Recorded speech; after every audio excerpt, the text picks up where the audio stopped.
Mirë se erdhe në botën ku askush nuk është i pafajshëm. Sekrete shqiptare, vendi ku rrëfimet më të thella, më të ndaluara dhe më të pathëna të shqiptarëve marrin zë. Na bëni subscribe për histori të ndryshme.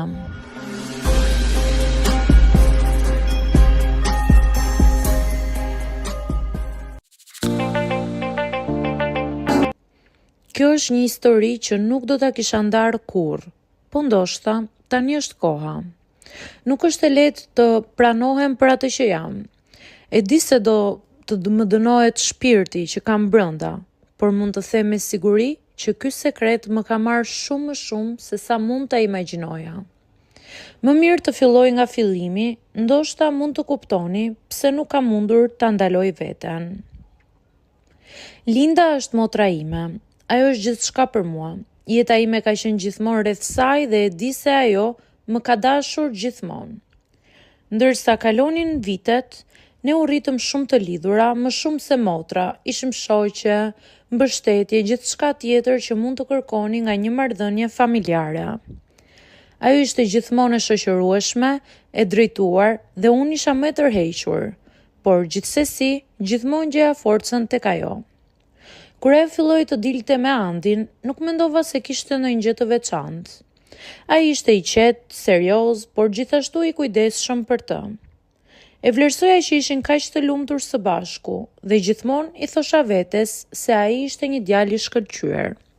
As nuk kisha dyshim se ai ishte njeriu që ajo kishte kërkuar gjithë jetën. Gjithçka ndryshoi një ditë të zakonshme pranvere, kur Linda kishte disa punë jashtë dhe më kërkoi të qëndroja për disa ditë tek shtëpia e saj. Ajo kishte planifikuar të shkonte për një vizitë të shkurtër tek familja e saj dhe mua më dukej një mundësi e shkëlqyer për të kaluar pak kohë vetëm. Andi ishte atje sigurisht. Ishim gjithmonë shok të mirë, por kurrë nuk ishim afruar më shumë. Ai ishte burri i motrës time dhe në mendjen time ishte i paprekshëm, dikush që nuk do të duhej të kishte asnjë lidhje me mua më shumë se ajo që kishim. Por kur qëndrova atje, diçka ndryshoi. Ai kishte një mënyrë të veçantë për të bërë të ndihesh sikur je e rëndësishme, sikur çdo fjalë e tij ishte e menduar dhe e kujdesshme. Bisedat tona filluan të bëheshin më të shpeshta. Flisnim për gjithçka, për jetën, për punën, për ëndrat.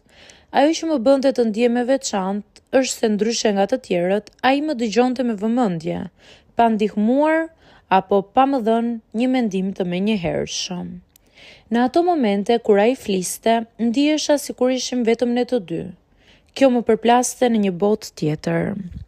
Një natë kur Linda ishte jashtë, ai më ftoi të dilnim për një shëtitje.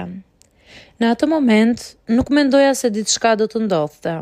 Por gjithçka filloi me një shikim të thjeshtë që qëndroi më shumë se sa duhej. Ishim në një park të vogël, gjithçka rreth nesh ishte e qetë dhe e mbuluar nga dritat e muajit. Atëherë, pas një paralajmërim, ai më preku dorën. Nuk e dija si të reagoja, po ndihesha sikur nuk mund të largoja dot duart e tij. Syt më pan thellë dhe ishte si një tingull i qetë që më shpërtheu në mendje. Kur buzët e tij prekën të mia, çdo gjë ndryshoi. Nuk isha e sigurt se çfarë po ndodhte, por diçka brenda më tha, mos ndalo. Pas atij momenti, çdo gjë ishte ndërlikuar.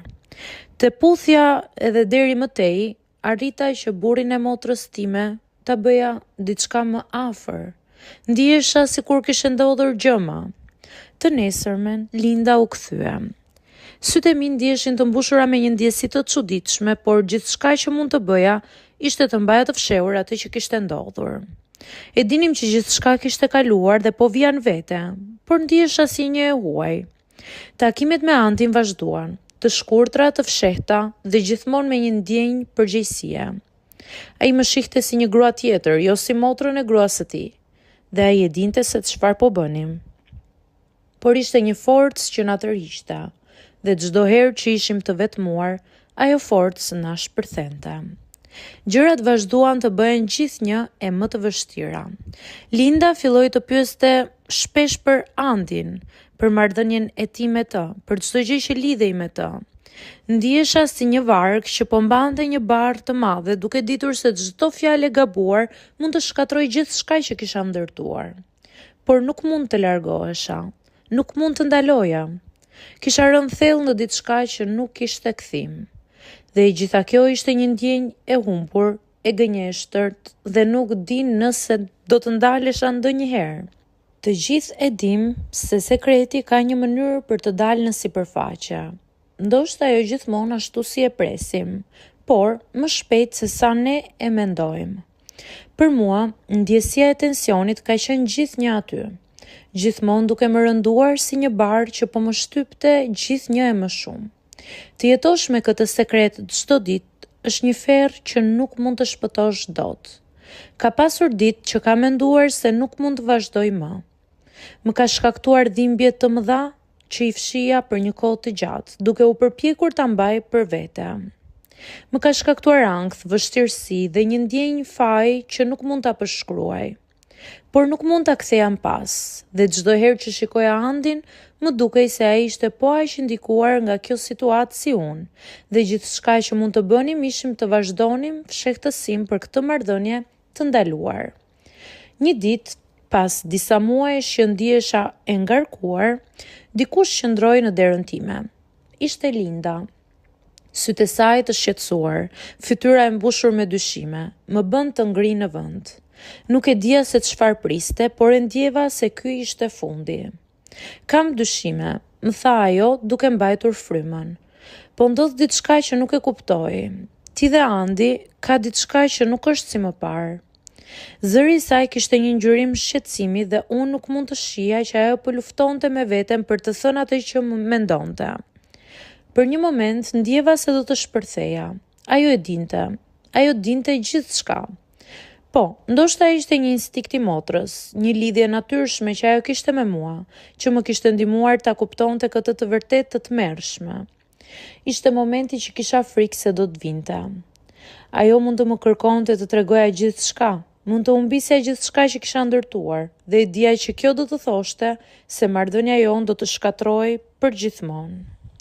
Po, ndoshta nuk do të kisha mundur ta shpjegoja, por ishte një ndjenjë që nuk kishte nevojë për fjalë. Linda, i thash duke mbajtur veten të qetë, edhe pse zemra po më rihte fort. Nuk është ashtu siç e mendon, nuk është ashtu siç duket.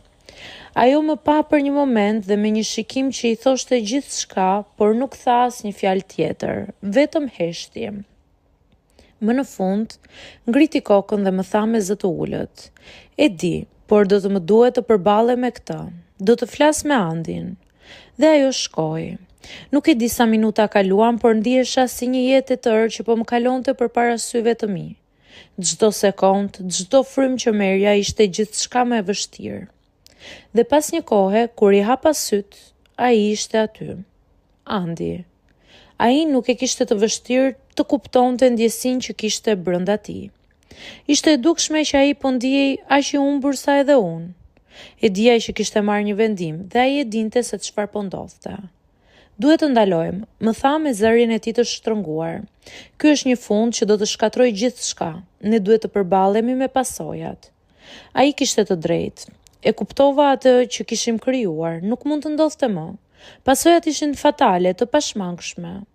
Kjo ishte një marrëdhënie që kishte shkatruar çdo kuptim të besnikërisë, çdo kuptim të dashurisë dhe që kishte cënuar çdo lidhje familjare.